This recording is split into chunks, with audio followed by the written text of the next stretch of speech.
Cube. Cher public, nous vous invitons à prendre place confortablement et à fermer la sonnerie de votre téléphone cellulaire. En cas d'incident, veuillez repérer les sorties de secours les plus près de vous. Bon divertissement. 1, 2, 1, 2. OK, c'est bon, on peut y aller. Sophie Durocher. Elle met en scène les arts, la culture et la société. Une représentation pas comme les autres. Sophie Durocher. Bonjour tout le monde, j'espère que vous allez bien. Je vous préviens, j'ai fait une grosse erreur. Mais à la fois une erreur, puis pas tant que ça, une erreur. J'ai décidé aujourd'hui, je conduisais, puis je m'en venais à Cube, et je suis passée devant une pâtisserie à Montréal qui, depuis des années, annonce « On fait les meilleurs beignes au monde ». Moi, j'avais déjà testé les beignes, je savais que c'était les meilleurs beignes au monde. On salue Vavel, la pâtisserie polonaise, et ceci n'est pas commandité. Et donc, je m'arrête, je me sentais généreuse, c'est vendredi, j'ai pris 24 beignes. 12 aux prunes, 12 aux abricots. Puis j'ai commencé à partager ça avec toute l'équipe ici de l'émission à Cube et avec les collègues du Journal de Montréal. Et j'ai fait l'erreur, mais j'ai mangé un beigne. Oh. Et ils sont bons, mais tu sais, un beigne, c'est hyper sucré. À ne pas faire avant d'aller en ondes, parce que depuis tout à l'heure, je suis comme ça. Je suis comme sur j'allais dire un high de sucre, mais je veux pas non plus que le QLF vienne frapper à ma porte. Donc, j'avais comme une surdose de sucre. Alors, si vous me trouvez un tout petit peu comme ça, c'est pas de ma faute. Je ne suis pas dans mon état naturel. C'est la faute au beigne. On va dire que t'es énervé. Ben, toi, t'en as mangé aussi? Mais pas encore, non, parce Moi, que... ça, tu l'as pas encore mangé. Ben, tout le monde l'a mangé. Attends, je veux donner la parole. aujourd'hui. Alors, Hugo, je veux t'entendre sur les beignes. Il était très sucré. Bon, voilà. En train de virer fou. En train de virer fou, toi aussi. Puis Jean-Philippe, est-ce que t'as goûté le tien? C'était succulent, c'était parfait. Toi, t'as pris prune ou abricot? Abricot. Abricot? Très bon. Bon, et toi, coquine, t'as pris prune, mais tu l'as pas encore mangé? Ben non, j'ai même pas dîné, si tu veux tout savoir. Moi, je jeûne. Je fais le jeûne intermittent. Non, c'est pas vrai. Tu fais pas ça, ces niaiseries-là? Mais non, elle serait... Isabelle Huot, elle serait fâchée comme moi. Huot? Je suis tout le temps mélangée. Huot. C'est comme moi, je dis tout le temps de Midov, mais c'est des Midov. Alors donc, si vous trouvez que moi, je suis énervée, c'est la faute au beigne. Si vous trouvez que Cybèle est hyper calme, c'est parce qu'elle n'a pas mangé de beigne. Un qui a été pas mal énervé quand il a fait un petit séjour dans la jungle au Panama, c'est Jeff Boudreau, comédien campeur à l'émission Sortez-moi d'ici et candidat pour le Bloc québécois dans la circonscription de Brome-Missisquoi. Jeff Boudreau, bonjour. Bonjour à vous tous, comment ça va? Ben, nous, ça va très bien.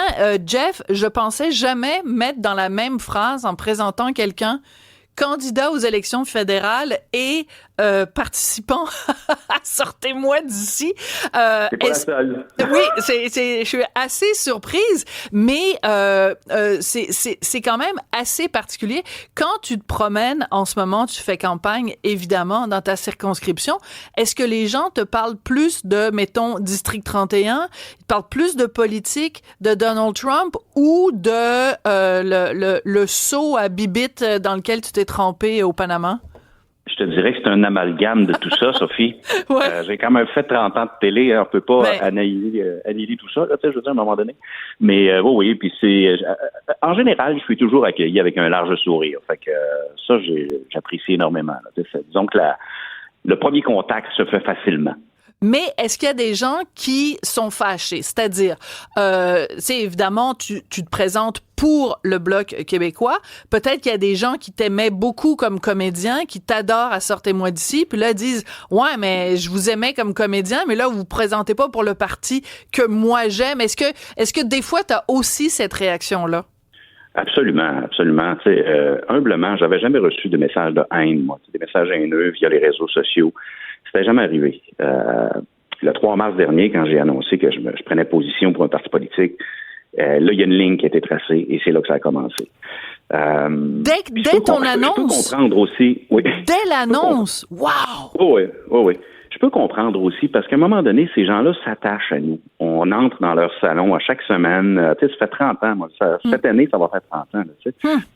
Puis là, ben, du jour au lendemain, attends un peu, moi, je prends pour les conservateurs, puis lui, c'est un bloquiste. Non, ça marche pas. Et là, on dirait qu'on leur fait de la peine et ils sont déçus. Fait que on a à gérer ça. Mais en même temps, je trouve ça absolument charmant de t'entendre dire que jusqu'ici, tu n'avais jamais reçu de haine et t'es chanceux parce que il y a des comédiennes parfois qui reçoivent de la haine parce que les gens vont faire des commentaires sur leur physique ou vont faire des commentaires sur... Tu fais partie des quelques artistes québécois qui, jusqu'au 3 mars en tout cas, avaient jamais été impliqués dans une controverse. Tu sais, t'as jamais été... Oui. J'ai eu un commentaire dans ma carrière, dans le temps que je tournais sur La Galère, mais mon personnage était tellement, écoute, c'était un manipulateur fini, qui était infidèle, puis il y a une madame, à un moment donné, qui avait écrit il est laid, puis je le déteste, puis là, elle parlait de moi, puis là, j'y avais répondu, madame, c'est parce qu'il y a un être humain derrière le personnage. Ah, excuse-moi, c'est parce que tu joues tellement bien, là, que je suis pas capable. Elle dit, non, t'es beau, mais ton personnage est laid. C'est très drôle. Mais tu sais que ça, c'est le phénomène Jean-Paul Bello. Tu sais, les gens se rappelleront dans Les Dames, là, pas au bonheur des dames. De cœur. Oui, c'est ça, Les Dames de cœur. Puis t'avais Jean-Paul Bello, comprends-tu? Puis c'était absolument épouvantable, les commentaires qu'il recevait. Les gens... C'est drôle que tu dises ça, parce que on me comparait, on dirait que c'était un espèce de Jean-Paul Bello des années 2000. C'est très drôle. Alors donc, on rit de ça, mais les messages haineux, c'est quand même quelque chose qu'il faut prendre au sérieux. En même temps, récemment, tu as reçu le commentaire d'une dame qui t'a écrit, ouvrez les guillemets, vous autres, les... Là, je vais être obligée de sacrer, je sais que les patrons aiment pas ça. Vous autres, les crises d'artistes, vous servez à rien. Fin de la citation.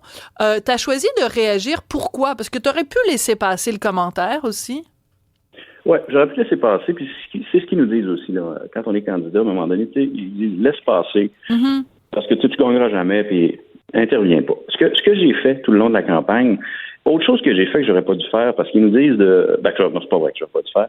Autre chose que j'ai fait pour préserver mes enfants, c'est d'effacer des messages, parce qu'ils disent toujours, efface pas les messages non plus, ça les frustre encore davantage. Mais moi, j'ai priorisé mes deux plus vieux, là, qui me suivent sur les réseaux sociaux, puis à tout bout de champ, ils me posaient des questions par rapport à ça. Fait que j'ai essayé de les préserver. Fait que j'en ai effacé des messages. Cette dame-là m'a écrit, moi, en privé. Tu sais, ça prend quand même du culot, là. Ouais. Fait qu'elle m'a écrit en privé. Je me dis, OK, elle était vraiment blessée, ou je le sais pas. Et ce matin-là, j'ai fait, OK, non, ça passe pas. Ça passe pas. Ça venait d'un peu de tout bord, de tout côté. Puis là, j'ai fait, tu sais, j'ai passé ma vie, moi, là. Ça fait 30 ans que je travaille comme acteur, comme un donné, puis essayer de gagner ma vie, puis élever ma famille, puis je connais mes pères qui font la même chose aussi. Puis on sait que c'est de moins en moins évident dans ce milieu-là. Je me suis calmé. J'ai structuré mon idée et je lui ai écrit. Et ta réplique est fabuleuse, hein. Ta réplique est extrêmement, moi je trouve, touchante parce que au lieu de le personnaliser, au lieu de dire moi, tu l'étends à tous tes collègues artistes. Et je trouve ta réplique absolument fabuleuse. Tu dis à la dame, les crises d'artistes, comme vous dites, c'est Marie Laberge que vous lisez paisiblement sur la plage. C'est Jean-Pierre Ferland qui vous chante une chance qu'on ça. C'est Vincent Vallière qui chante On va s'aimer encore à votre anniversaire de mariage. Je veux te féliciter vraiment et t'applaudir publiquement, Jeff, parce que t'as trouvé la façon d'aller rejoindre les gens. Les gens, ils pensent, les artistes, que vous êtes, comme dans une classe à part, mais ils oublient à quel point vous faites partie de notre quotidien. Vous nous accompagnez dans chaque moment de notre vie. Tu sais, de se faire dire par quelqu'un, tu sers à rien. Tu sais, je veux dire, c'est rien de plus vindicatif que ça, c'est méchant, ça fait mal. Tu fais OK, tu peux laisser passer. Mais à un moment donné, moi, j'ai laissé passer tout le long de la campagne. Et là, j'ai fait OK, non, celle-là, je la laisse pas passer, mais je vais bien le faire. Puis évidemment que je voulais pas y mettre la tête sur le bûcher non plus, que le Québec en entier lui envoie des insultes. Là, fait que j'ai gardé ça incognito, évidemment. Ouais. Fait que, mais j'avais le goût de... C'est un cri du cœur, en fait. Puis...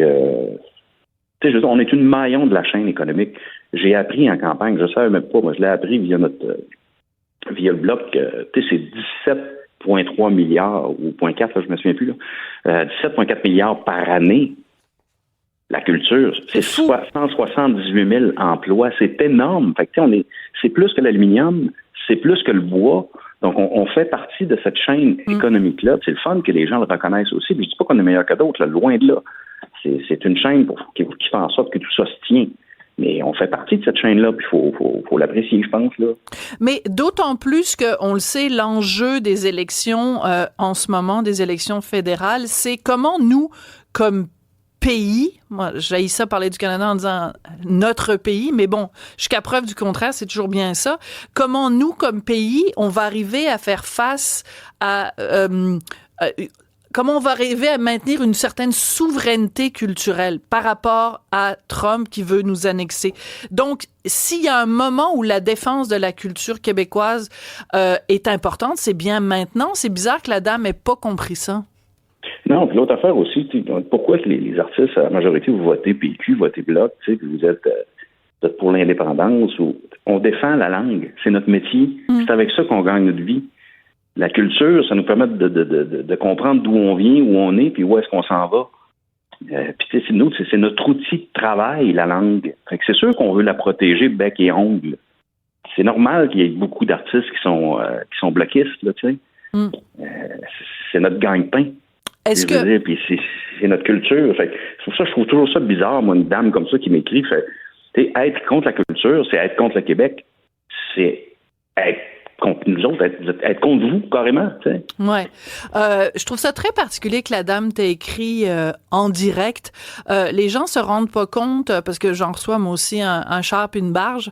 Moi, contrairement à toi, c'est les journées où je reçois pas des tas de schnutz à la tête que je me dis, oh mon Dieu, il se passe quelque chose de spécial. Mais que les gens se lèvent le matin en disant, bon, je vais faire un commentaire public, tout le monde va pouvoir le voir, je veux m'adresser à Jeff Boudreau. Mais que la dame te l'ait écrit en direct, ça veut dire qu'elle veut t'atteindre.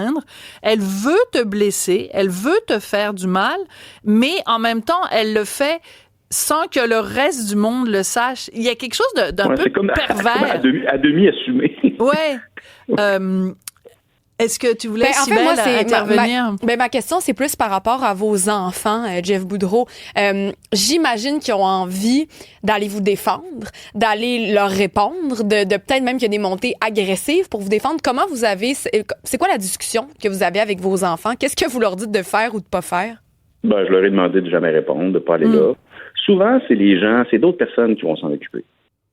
Tu laisses aller, puis le moment tu vois que ça part en vrille un peu, puis là, il y a d'autres personnes qui m'aiment, qui là, vont me défendre, ou quoi que ce soit. Là, c'est sûr qu'on est en campagne électorale, fait que dépendamment des allégeances. Mais les enfants, j'essaie d'être tenir loin de ça. J'ai eu une menace de mort, Christine a été mortelle. À un moment donné, calmez-vous, là. Regarde, c'est un débat d'opinion, là, les élections. Il va y en avoir d'autres dans 2 ans et demi ou dans 4 ans, là, tu sais. Attends 2 secondes, Jeff, parce que tu nous lâches ça comme ça, là. Quelqu'un t'a menacé de mort dans un Tim Hortons récemment, là, pendant la campagne?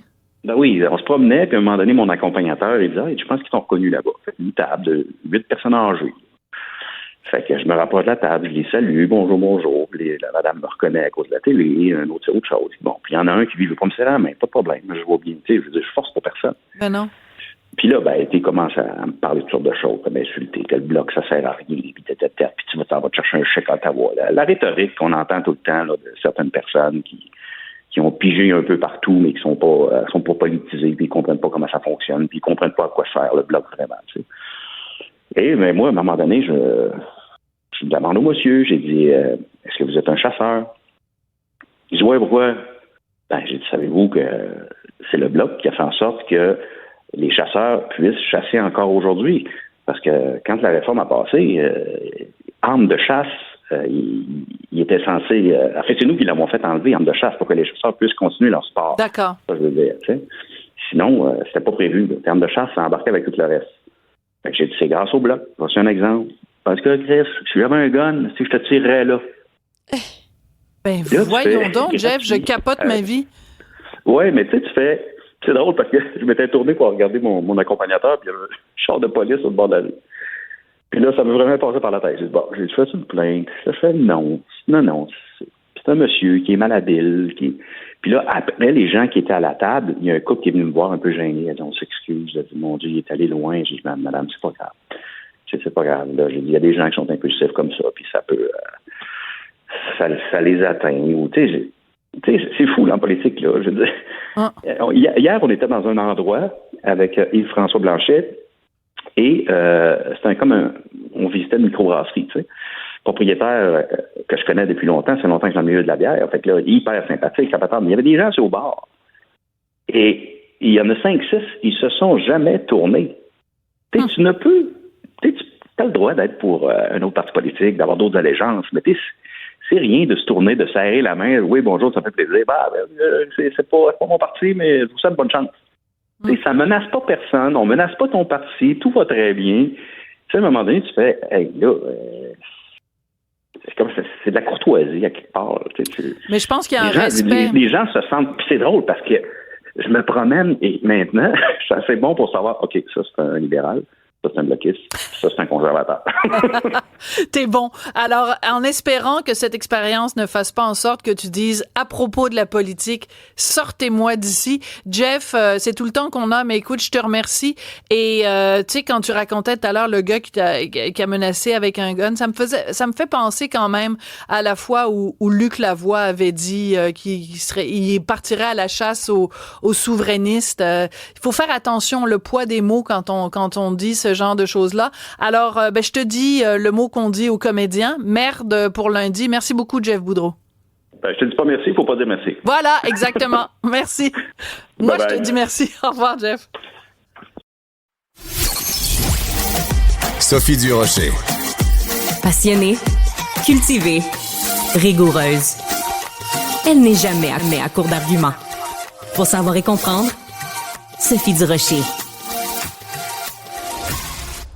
Il n'y a pas une journée qui passe où on n'apprend pas quelque chose de surprenant, enrageant, dérangeant à propos de Trump et son administration. Et là, on va parler de sa politique familiale. Pour l'instant, c'est uniquement un plan, mais les informations qui sortent, en tout cas si on se fie à Vanity Fair ou New York Times, c'est que on jongle avec différentes idées auprès de l'administration Trump. Par exemple, un bonus pour des bébés de $5,000 ou carrément une médaille nationale pour les femmes qui ont plus de 6 enfants. Ça fait rager la féministe en moi. J'avais envie d'en parler avec une autre féministe, Marie-Claude Lortie, qui est chroniqueuse et rédactrice en chef au journal Le Droit. Bonjour Marie-Claude. Bonjour Sophie. Alors, qu'est-ce que tu penses de ça? Pour l'instant, c'est juste un plan, c'est pas une mesure qui va mettre en effet, mais quand tu regardes ça aller, qu'est-ce que tu en penses de ces idées-là? Ben, je trouve que c'est complètement absurde. Je suis pas contre l'idée d'encourager les femmes à avoir des enfants, là, ou en tout cas de leur permettre d'en avoir si c'est leur choix, d'abord et avant tout. Est-ce que c'est vraiment leur choix, c'est ce qu'elles veulent? Mais il y a tellement de choses à faire pour aider les Américaines à avoir des enfants et à les élever, à les rassurer, autre que ce que le gouvernement propose, ou en tout cas autre que les idées qui ont été lancées jusqu'à présent. C'est comme extraterrestre de penser qu'ils croient vraiment aider le problème avec $5,000 par bébé. Parce que j'ai un peu fouillé, puis ça coûte $300,000 par enfant aux États-Unis. C'est le calcul. Ça date pas d'hier, donc le chiffre est probablement encore plus élevé. Fait que le $5,000, c'est comme une espèce de petite goutte dans l'océan. Puis tous les parents savent ça. Et en plus de ça, aux États-Unis, là, il y a pas de programme de CPE, il y a rien qui ressemble à ça. Pas de congé de maternité. Quand on leur dit ça, $10 par jour ou $15 par jour, ils nous disent, nous, on aimerait ça avoir ça de l'heure, puis on serait content. Ouais. Si c'était le coût des gardiennes, de garderie. Il n'y a pas de congé de maternité. Il y a tout le problème de l'assurance santé aussi. Mm-hmm. Parce que si tu as un problème de santé avec ton enfant, ben, ça te prend une assurance absolument là aux États-Unis. Donc, ça veut dire le genre d'emploi qui fournit l'assurance, etc. Puis c'est pas toutes les familles qui peuvent se le permettre. Donc, il y a beaucoup de politiques sociales à changer. D'abord et avant tout, avant de commencer à donner des bonus. Puis l'histoire de médailles, c'est tellement condescendant, c'est tellement comme... Puis les journalistes américains ont fait leur boulot, ils sont allés trouver où ça avait été donné dans le passé, puis c'était comme genre Hitler puis Staline qui avaient eu ces idées-là aussi. Pas exactement les références qu'on cherche. Là. Non, en effet. Par contre, c'est important de rappeler aussi que très bientôt, on va souligner la fête des mères.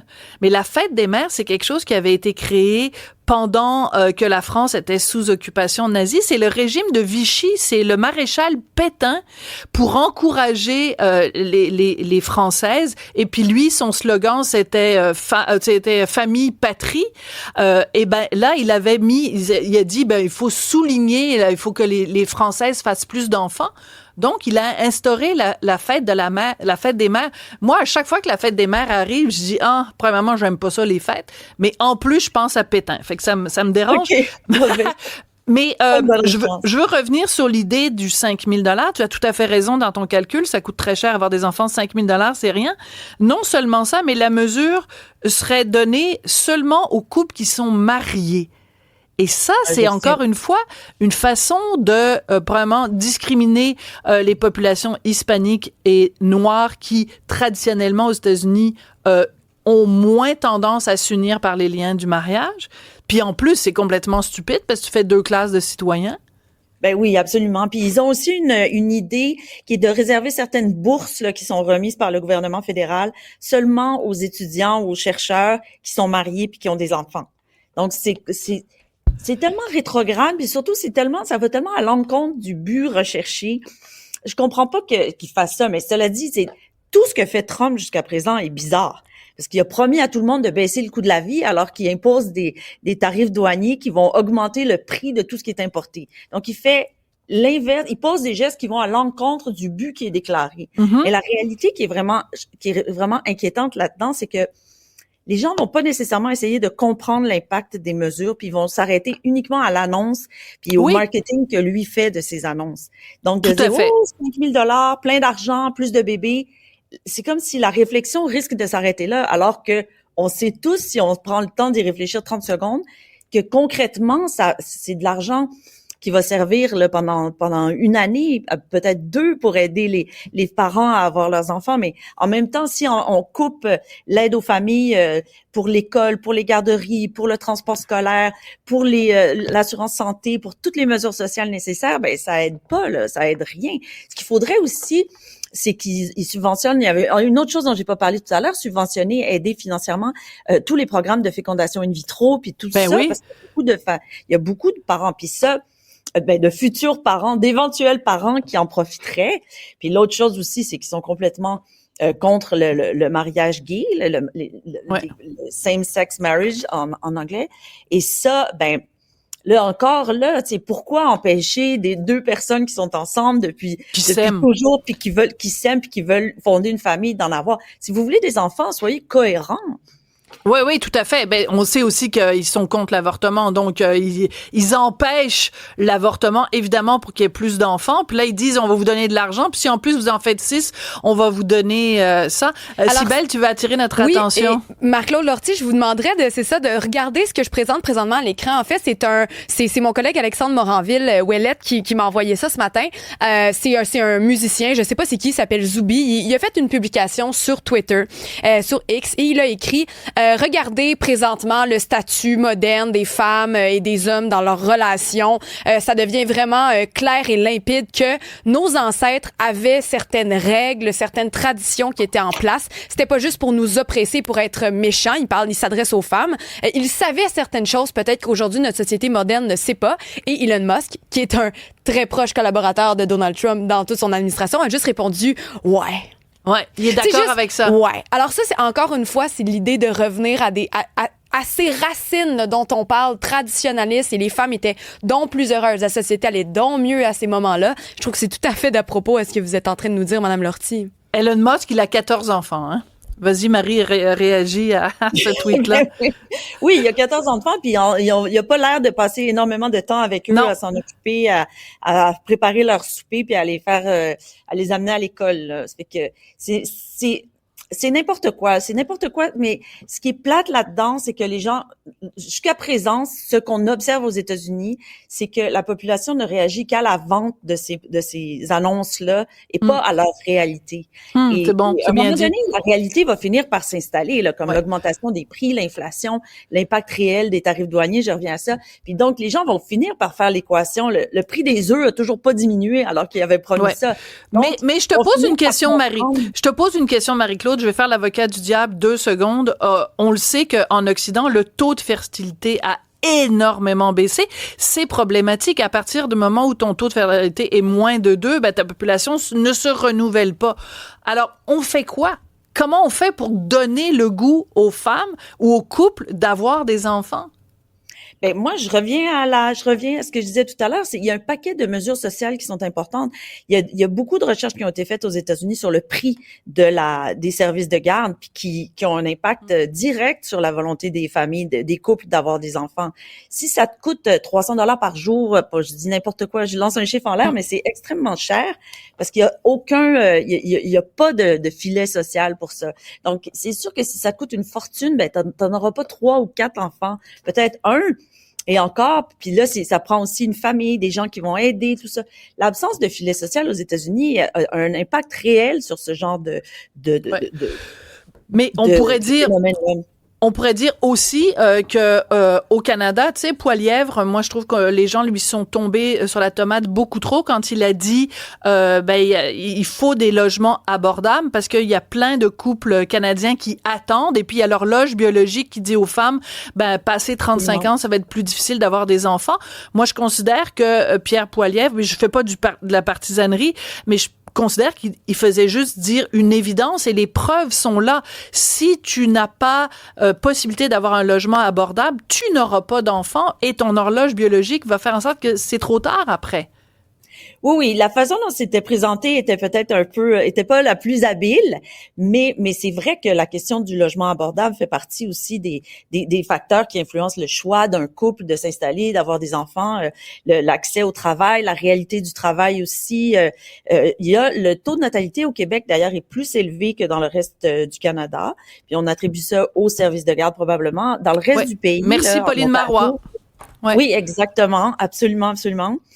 Et puis ça a un impact, l'accès au logement, les services de santé, les congés de maternité, puis la réalité du travail, l'acceptabilité de la flexibilité. Moi, je pense que peut-être qu'un des impacts positifs de la pandémie puis du télétravail, c'est que ça a permis quand même de concevoir des façons très flexibles d'organiser le travail. C'est vrai, ça a joué. Je pense que c'est le créneau où ça a le plus eu un impact positif. On parle d'une possibilité de comment l'avortement, tout ça. Quelqu'un nous écrit, plus on voit Trump agir, on dirait qu'on voit The Handmaid's Tale, donc la servante écarlate. Et on dirait qu'il s'est dit qu'on devrait faire ça. On parle du taux de natalité, tout ça. C'est vrai qu'on dirait que c'est vraiment une émission qui est peut-être prédicatrice de quelque chose. Oui. Ben, c'était prémonitoire, tout à fait, de peut-être ce qui est en train de se passer quand on est rendu à évoquer la possibilité de donner des médailles aux femmes aux familles qui ont plus de 6 enfants. D'ailleurs, Donald Trump lui-même n'aurait pas le droit à cette médaille parce que le pauvre homme, il en a juste fait 5. Merci Marie-Claude. Merci. Toi, t'en as fait 3, hein, Marie? T'en as fait 3? Oui, 3. Ah, moi, j'en ai juste un, mais j'en ai élevé 3. Merci au CPE, merci à notre régime de santé, merci à tout changé. Absolument. Absolument. Merci. J'ai aidé à en élever 3. Faut que je fasse attention parce que, bon, voilà. Voilà, c'est important. Merci beaucoup, Marie-Claude Lortie. Alors, je rappelle que tu es chroniqueuse et rédactrice en chef du journal Le Droit. Merci beaucoup, Marie-Claude. À la prochaine. Elle se déplace du côté court au côté jardin pour couvrir tous les angles de la nouvelle. Pour savoir et comprendre, Sophie Durocher. C'est le moment de l'émission où je vous reparle de cette fameuse affiche de Ivan Demidov, parce que j'arrête pas de l'appeler Demidov, mais en fait c'est Demidov. Donc pour faire une histoire très courte, Sacha Ouimet de la compagnie Warrior Sports était venu ici à l'émission pour nous parler de cette affiche qui avait été faite pour annoncer que la compagnie Warrior allait commanditer Demidov pour la saison 2025-2026. Il y avait seulement 93 affiches qui avaient été faites, distribuées un petit peu partout à Montréal. En entrevue, M. Ouimet nous annonce que les 93 affiches ont été volées, subtilisées, mais 2 jours après l'entrevue, il est venu nous en porter une. On l'a mise aux enchères pour ramasser des sous pour Procure. Et ce matin, elle a été signée par M. Demidov. Alors, j'ai avec moi l'affiche de Demidov. Bonjour, affiche de Demidov. J'ai avec moi Laurent Proulx de l'organisme Procure. Bonjour, Laurent. Bonjour, Sophie. Et j'ai à ma droite Richard Martineau, que vous connaissez comme animateur à Cube, qui a eu un cancer de la prostate. Et oui. Et qui a bénéficié. De quelle façon, Richard, tu as bénéficié des services de procure? Ben, tu sais, quand ça t'arrive, un cancer de la prostate, tu te poses énormément de questions et tu es très inquiet parce que ça touche des parties intimes quand même, puis ça touche ta vie intime. Et tu te poses des questions, tu perds le contrôle de ta vessie quand il t'enlève la prostate. D'ailleurs, parenthèse, Laurent, je t'avoue que c'était une grande journée avant hier. C'est le premier jour où je me suis fait opérer, Sophie. 16 octobre. 16 octobre, c'était le premier jour où je me promenais avant hier sans pad. Super. Sans Vraiment. couche, sans pad, parce qu'au début, tu te pisses dessus, littéralement. Il y a un monsieur qui a le cancer de la prostate, puis on correspond ensemble, on s'écrit de temps en temps, puis il dit, lui, c'est les chutes du Niagara. J'ai dit, écoutez, soyez patient, vous allez vous en sortir. Alors, peu à peu, j'ai repris le contrôle de ma vessie. Avant hier, boum, depuis ce temps-là, plus de couches pour mon oncle Richard. Bref, mais donc, quand tu as le cancer, tu te poses plein de questions, tu es hyper inquiet. Et quand Procure a fait son événement annuel, tu étais là, Sophie, tu poses des questions aux gens qui l'ont eu, qui sont passés par toi, puis qui disent, ben non, faites-en pas, sois patient, puis etc. Puis bon, puis on s'échange des anecdotes. Et moi, j'étais un gars très loner, assez individualiste. Je fais pas partie de groupe, je fais pas partie mais j'ai trouvé là-bas une entraide extraordinaire, vraiment super important. Et de voir aussi les conjointes de ces gars-là qui étaient là, puis qui appuyaient leur homme, là, comme Sophie m'a beaucoup appuyé à travers ça. Je trouve que c'est extrêmement important.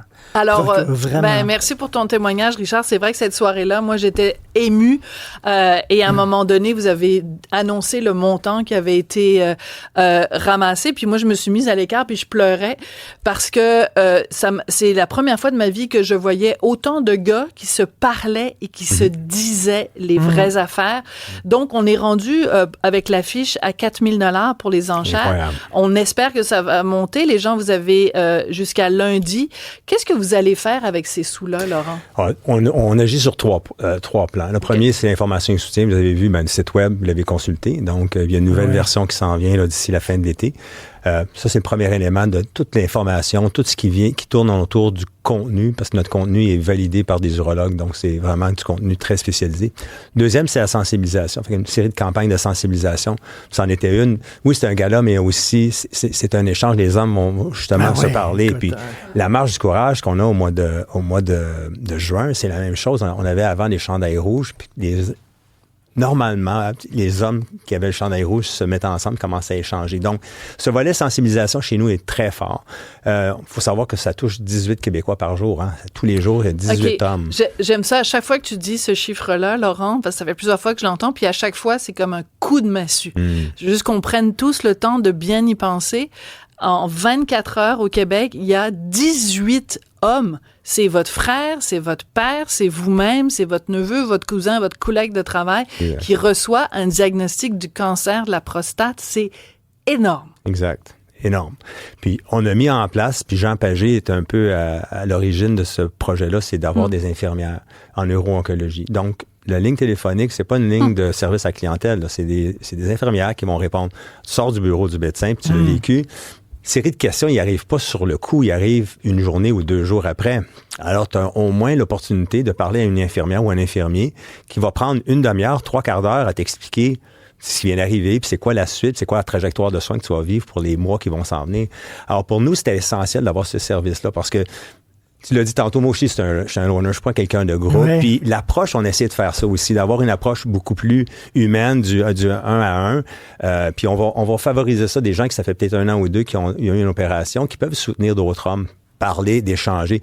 Peut-être pas nécessairement la même expérience, mais au moins de pouvoir échanger. Ben moi, je l'ai vécu, c'est ça de telle façon. C'est pas uniforme, là, on est bien d'accord, mais au moins...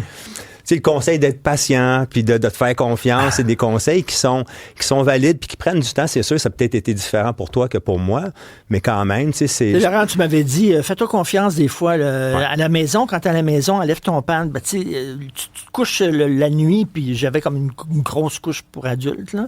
Et dans la journée, comme un pad, un genre de serviette, là, comme les filles menstruées. Et là, tu dis, fais-toi confiance, de temps en temps, lève-le, promène-toi pas de pad, puis tu sais, je dis, ouais, mais si je pars à rien, quelqu'un me fait un gang, puis je pars à rien, je me pisse dessus.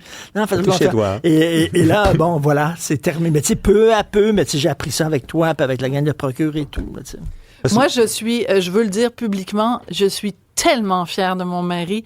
Je suis tellement fière de sa candeur, de sa transparence. Tu dis les vraies affaires. Ouais. Parce qu'il y a plein de gars dans la même situation que toi qui utiliseraient des euphémismes ou alors ils parleraient pas de leur intimité. Toi, tu le fais pour une raison, c'est pour sensibiliser les gens.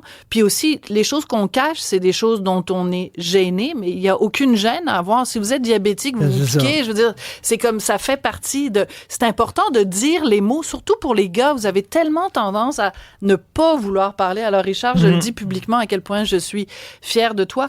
Laurent, donc, on espère que, évidemment, il va avoir beaucoup de sous, mais déjà, on est déjà à 4 000 $. C'est incroyable. C'est énorme. Ouais. Quand tu fais une campagne, dans ton année, tu as besoin d'un budget de fonctionnement de combien? Écoute, juste au mois de septembre, on a fait une association, et j'en parlais avant d'entrer en ondes, on fait toujours des investissements en recherche avec des partenaires. Le partenaire, c'est la Société de recherche du cancer. On met chacun 1 million. Ça va être 4 projets de recherche de 500 000 $ qui vont être annoncés à partir du mois de septembre, mais pour 3 ans. On a déjà une entente avec l'Association des urologues où on donne 50 000 pour des jeunes chercheurs annuellement. Donc, ce volet-là existe. On est aussi avec l'Association canadienne. Puis, on a fait un projet avec Terry Fox il y a Terry Fox il y a déjà 2 ans où on est allé d'établir le génome du cancer de la prostate. Alors, il procure une biobanque. Il y a 2000 Québécois qui, au moment de leur opération, ont donné leur prostate et ont été suivis. Est-ce que tu l'as donné, la tienne? Donc, c'est un projet. Moi, je fais partie de ce projet-là, ça fait déjà 15 ans. Mise en vente sur Kijiji. Spécial. Donc, une biobanque. Donc, en fait, en ayant toute cette banque-là de prostates qui sont évidemment gangrénées par le cancer, ça nous permet de faire de la recherche à partir de biopsies. L'avantage qu'on avait, c'est qu'on a suivi ces hommes-là pendant 10 ans. Alors, s'il y a des gens qui sont morts, ben là, tu vas peut-être établir la cause de leur décès. Puis moi, j'en suis un de ces 2000 hommes. C'est 500 hommes par centre universitaire au Québec. Moi, j'en suis un de ces 2000 hommes. J'ai été suivi pendant 10 ans, sang et urine pendant 10 ans.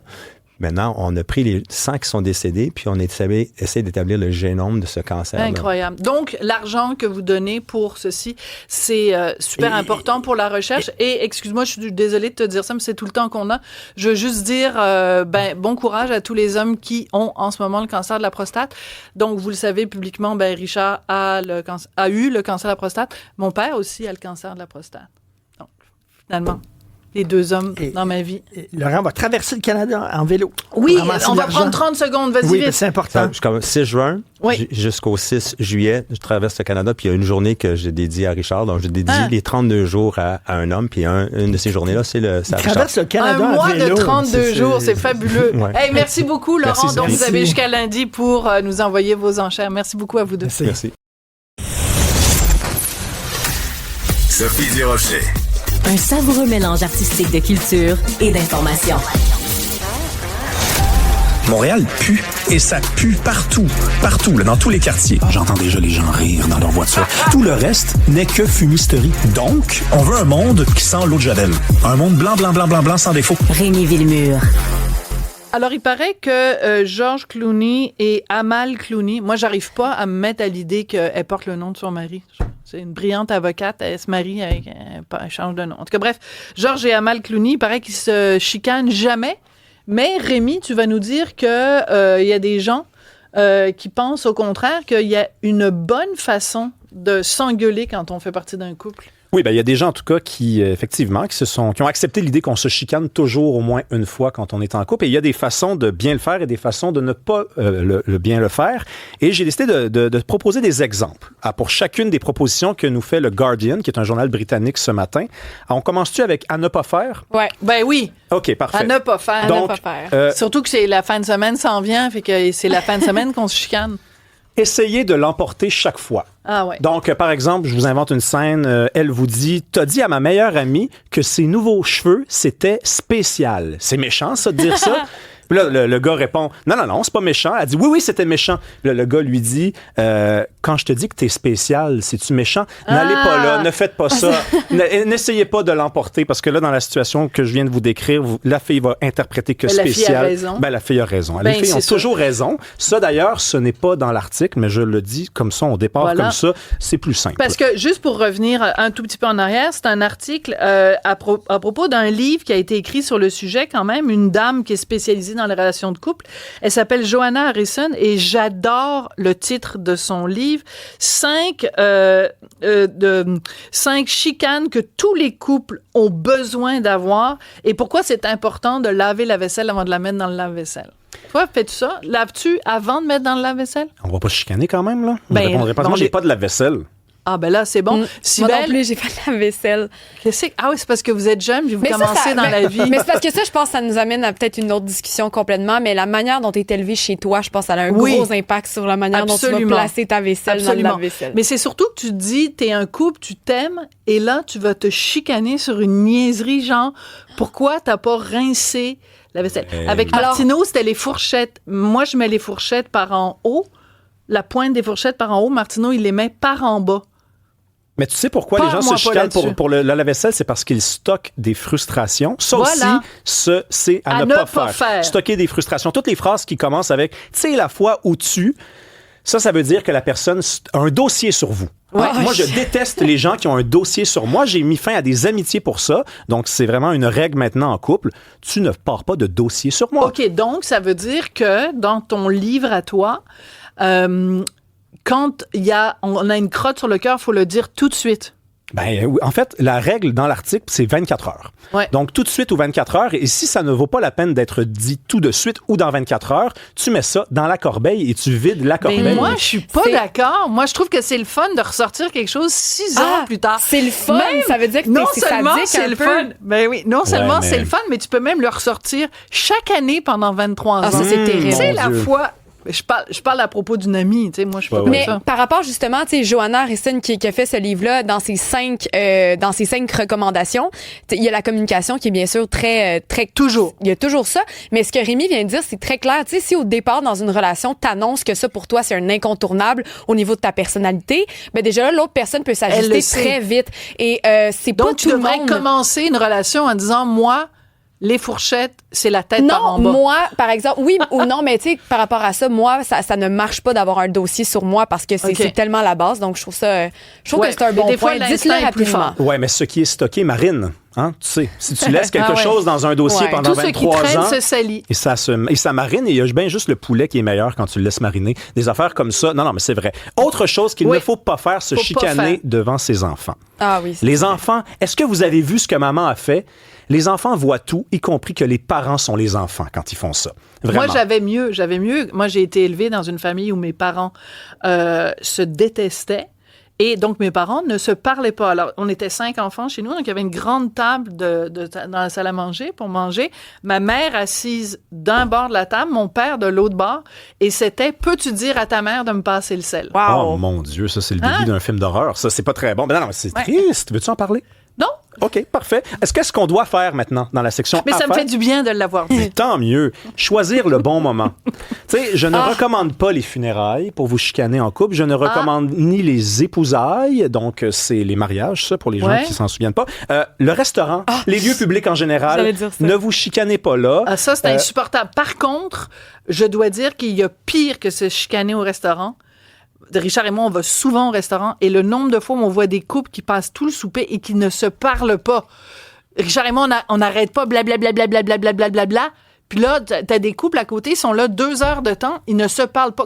Pourquoi t'es avec quelqu'un si t'as rien à y dire? C'est vrai que j'ai pensé à ça aussi souvent. Divorce? Ben, effectivement, c'est peut-être l'occasion d'aller ailleurs. Mais se chicaner au restaurant, c'est insupportable. Non, c'est ça. Puis ne vous chicanez pas en public parce que l'être humain est méchant, il est prêt à payer pour ça, en fait. Non, mais c'est vrai.